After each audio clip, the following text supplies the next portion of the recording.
राम राम, मेरा नाम है आदित्य और ग्रह लक्षण ज्योतिष में आपका स्वागत है। और इस वीडियो में हम पंचांग के पांचवें और आखिरी अंग करण के बारे में जानेंगे। मैंने आपको योग वाले वीडियो में पंचांग के 5 अंगों के बारे में बताया था, वार, तिथि, नक्षत्र, योग, करण। बाकी के 4 अंगों पर वीडियो आपको पंचांग वाले प्लेलिस्ट में मिल जाएगा, जिसका लिंक डिस्क्रिप्शन और आई बटन पर है।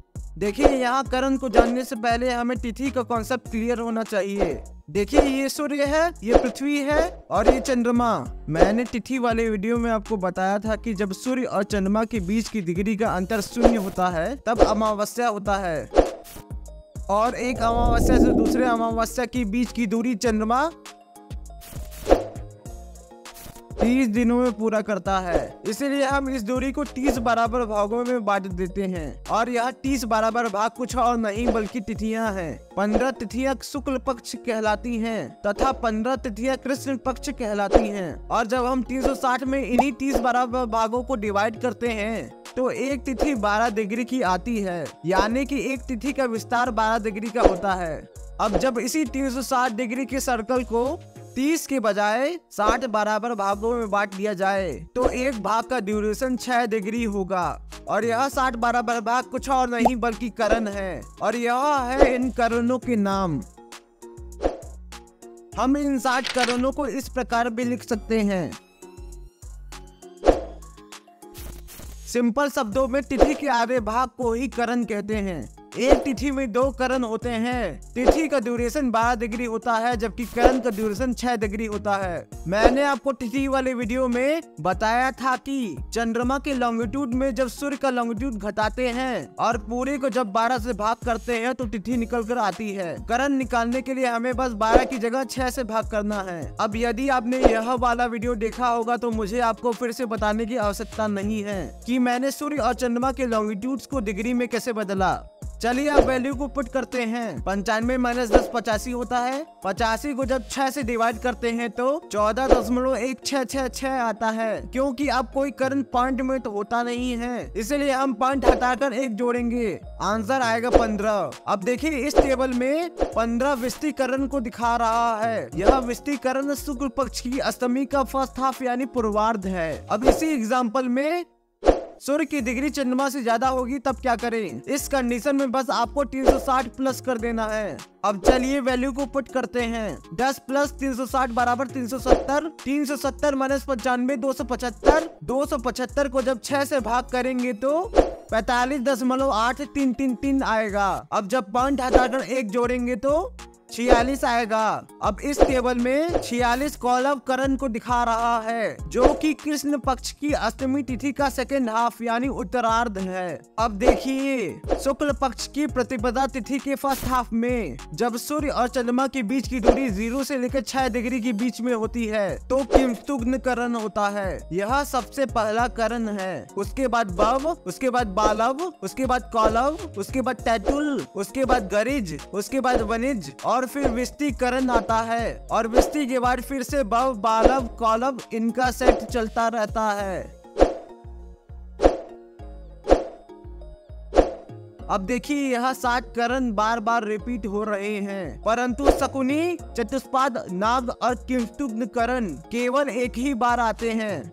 इसीलिए बव, बालव, कौलव, टैटुल, गरिज, वनिज, विषुवती को चर यानी मूवेबल करण कहते हैं, और शकुनी, चतुष्पाद, नाग और किंतुग्न स्थिर यानी फिक्स्ड करण कहलाते हैं, क्योंकि यह मूव नहीं करते। चलिए अब करण की प्रॉपर्टीज और एप्लीकेशन के बारे में कुछ चर्चा कर लेते हैं, पर पहले करण की कुछ अल्टरनेटिव नाम के बारे में जान लेते हैं। देखिए, गरिजा को गर, वनिजा को वनिक तथा विषुवती को भद्रा के नाम से भी जाना जाता है। जी हाँ, यह वही भद्रा है जो हम अक्सर रक्षाबंधन में सुनते हैं कि अरे भद्रा लग गया, इस समय राखी नहीं बांधना चाहिए। देखिए, रक्षाबंधन प्रत्येक वर्ष श्रावण मास की पूर्णिमा तिथि को मनाया जाता है, और प्रत्येक पूर्णिमा का फर्स्ट हाफ विषुवतीकरण अर्थात भद्रा कहलाता है। अर्थात इस समय सूर्य और चंद्रमा के बीच 168 से 174 डिग्री का अंतर होता है। परंतु भद्रा को इतना बुरा क्यों माना जाता है, चलिए इसे आगे समझते हैं। देखिए, प्रत्येक करण को एक एक देवता से एसोसिएट किया गया है। देवताओं के नेचर द्वारा प्रत्येक करण के गुणधर्मों को पता चलता है। जैसे विष्टि अर्थात भद्रा के देवता स्वयं यम है। यमराज का स्वभाव क्रूर है क्योंकि यमराज स्वयं मृत्यु के देवता है। इसलिए यदि हम भद्रा में कोई भी शुभ कार्य करेंगे तो उस कार्य की भी मृत्यु हो जाएगी। और रक्षा बंधन में भाई अपनी बहन की रक्षा की कसम लेता है। अतः इस समय यदि राखी बांधने का कार्यक्रम हुआ तो भाई अपने बहन की रक्षा की कसम को किसी न किसी कारण निभाने में असमर्थ रह जाएगा। अब सवाल यह आता है कि शकुनी, चतुष्पाद, नाग और किंसुककरण के देवता भी क्रूर हैं, क्योंकि मैंने आपको बताया था कि ऊपर के 7 करण मूवेबल है और नीचे के 4 करण फिक्स्ड है। इन सब में भद्रा ही एक ऐसा करण है जिसका नेचर क्रूर है और वह मूवेबल यानी बार बार रिपीट करता है, इसलिए इसका महत्व ज्यादा है। अब देखिए, करण का शाब्दिक अर्थ ही होता है कॉज यानी कारण,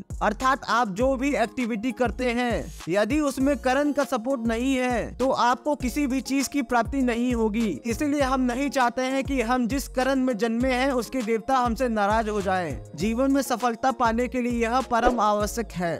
अब देखिए, प्रत्येक करण को कुछ एनिमल से भी एसोसिएट किया गया है। आपको यह प्रिकॉशन रखना है कि आप जिस करण में पैदा हुए हैं उससे एसोसिएटेड एनिमल को हम कभी भी हानि न पहुंचाएं। वरन यदि उस जानवर की सेवा कर सके तो बहुत ही अच्छा। चलिए अब हम क्रम से देखते हैं। देखिए, बव करण को लॉयन से एसोसिएट किया गया है और बालव करण को टाइगर से एसोसिएट किया गया है। देखिए, आज के जमाने में यह प्रैक्टिकल नहीं है, परंतु पुराने जमाने में बड़े बड़े राजा महाराजा अपने शौक के लिए शेर और बाघ का शिकार करते थे। अतः जो राजा बव और बालव करण में जन्मे हैं उन्हें शेर और बाघ का शिकार करने के लिए मना किया जाता था। देखिए, कौलव करण का एनिमल पिग है, अतः ऐसे लोग जो सुअर का मांस खाते हैं वह सचेत हो जाए कि कहीं उनका जन्म कौलव करण में तो नहीं हुआ है। देखिए, टैटिल करण का एनिमल डोंकी है, अतः ऐसे लोग डोंकी को रेमेडी स्वरूप भोजन करवा सकते हैं और उसे कभी भी परेशान मत करिएगा। जो लोग गरिज करण में पैदा हुए हैं वह तो चाह कर भी एलिफेंट को नुकसान नहीं पहुंचा सकते। देखिए, इसका प्रैक्टिकल एप्लीकेशन यह हो सकता है कि ऐसे लोगों को कभी भी घर में हाथी दांत से बना हुआ सामान नहीं रखना चाहिए। और यदि गरिज करण में जन्मे लोग की सफलता में किसी कारण विघ्न पड़ रहा है तो गुरुवार को जिस दिन गरिज करण पड़े उस समय किसी हाथी को भोजन करा सकते हैं तो करा दीजिए, आपका रुका हुआ काम आगे बढ़ जाएगा। देखिए, बीफ खाना मोस्ट हीनियस क्राइम है। गाय का मांस तो किसी को भी नहीं खाना चाहिए, पर तब भी वलिज करण वाले सतर्क हो जाएं। यदि आप विष्टि करण में पैदा हुए हैं और आप अंडा चिकन खाते हैं तो आपका तो ब्रह्मा भी उद्धार नहीं कर सकते। देखिए, जो लोग सूर्योदय से सूर्यास्त के बीच में जन्म लिए हैं और उनका जन्म करण शकुनी है वे कौवे को दाना डाले तो उनके लिए अच्छा होगा, तथा जो लोग सूर्यास्त से अगले सूर्योदय के बीच में जन्म लिए हैं और उनका जन्म करण शकुनी है तो उनको यही काम उल्लू के साथ करना है। परंतु आज के जमाने में यह प्रैक्टिकली संभव नहीं है। देखिए, चतुष्पाद का एनिमल डॉग है। मैंने देखा है कि कुछ लोग सड़क पर जाते हुए कुत्ते को बहुत ज्यादा परेशान करते हैं। उन्हें ऐसा नहीं करना चाहिए और यदि ऐसे व्यक्ति चतुष्पाद करण में जन्मे हैं तब तो भूल कर भी ऐसा नहीं करना चाहिए, बल्कि कुत्ते को भोजन कराए तो सबसे अच्छा। जो लोग नाग करण में पैदा हुए हैं, याद रखिए, भूल कर भी आपके हाथ से किसी नाग यानी सर्प की हत्या नहीं होनी चाहिए। जो लोग किंसुक करण में जन्म लिए हैं वे कभी भी किसी कीड़े मकोड़े, चींटी इत्यादि को हानि न पहुंचाए। देखिए, प्रत्येक करण को एक एक प्लेनेट से एसोसिएट किया गया है, लेकिन यहाँ एक कॉन्फ्लिक्ट ऑफ ओपिनियन है। साउथ इंडिया में इस टेबल को फॉलो किया जाता है जबकि नॉर्थ इंडिया में इस टेबल को फॉलो किया जाता है। अब समस्या यह उत्पन्न होता है कि हम किसे फॉलो करें। देखिए, दोनों टेबल अपनी अपनी जगह सही है, दोनों का अलग अलग एप्लीकेशन है जिसे हम बारी बारी समझेंगे। देखिए, साउथ इंडियन टेबल का उपयोग हम प्रोफेशन में सक्सेस पाने के लिए कर सकते हैं। एक बहुत बड़ा नियम नोट कर लीजिए, यदि आपका प्रोफेशन आपके जन्म करण वाले प्लेनेट से कनेक्ट है तो 100% आपके कार्य क्षेत्र में आपको सफलता मिलेगा।